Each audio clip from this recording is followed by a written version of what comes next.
Agriculture Minister Moses Jabatis has called for more marketing support for the island's bananas. Minister Jabatis says banana farmers have shown resilience over the years, surviving turmoil in the industry, changes in the European market, and most recently the drought conditions that affect production levels. He believes that WINFRESH ought to do more to support the industry. We continue to hope that the arrangements between WINFRESH and our farmer organization, our main farmer organization, or among WINFRESH and the other farmer organizations continue to improve so that we see much more of our bananas going to the UK market. We have a situation now where farmers certainly are worried and concerned about the fact that, in their view, WINFRESH is clearly not marketing enough of our bananas, and we too believe that there can be marked improvement if WINFRESH continues to work with the banana farmers. We see that there is some indication that they want to do that, but we continue to encourage them. In fact, the government of St. Lucia has indicated in very strong terms to WINFRESH that we want them to play a more integral role in the banana industry of St. Lucia, as we continue to see the banana industry as one of the subsectors of agriculture that can continue to play a role in our rural economy.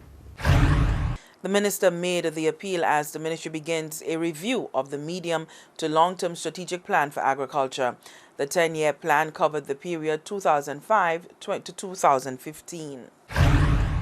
The first policy objective was to increase the efficiency and competitiveness of agriculture. The second one, to promote the adoption of improved, appropriate technological packages. The third objective was to expand and diversify agricultural, forestry, and fisheries production, value-added agro-processing, and a general market base. Objective number 4 was to enhance the national food security status. Number 5, to generate new opportunities for income and employment in rural areas. Number 6, to conserve the national resource base. Number 7, to modernize the legislative and policy framework for optimal agricultural production and trade. And also, the objectives, the strategic objectives, each had specific activities. The aim of our review exercise is to look at every single strategy and to use various measurements to find out whether between the period 2005 to 2015 we achieved any of our objectives, or what challenges there were and what we need to do for the next 10, 15, 20 years. A series of activities involving consultation with staff and stakeholders will be held over the next few weeks. Meantime, challenges to agriculture posed by climate change is the focus of a disaster risk mitigation workshop. Vernon Valmore is the facilitator. It was felt that people in the communities are not sensitized enough to the fundamentals of climate change and disaster risk reduction.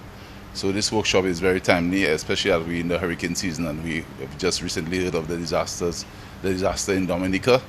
And also the workshop will equip the participants with the necessary tools and techniques for assisting in disaster risk reduction and timely climate change in their respective communities. Nemo gave an insight into what they're really doing in terms of disaster mitigation, the disaster mitigation plans for the island, and how agriculture fits into the overall plan. Okay, so we also saw presentations from the ministry on the disaster risk management plan for the ministry itself, and we're looking at climate change. We had presentations on climate change, crop mitigation in the crop sector. Also, we're looking at fisheries, the fisheries sector, how we can reduce the risks, right, both for aquaculture and marine fisheries. Also, we're looking at forestry, agroforestry, how we can mitigate or reduce the level of risk in the forestry sector.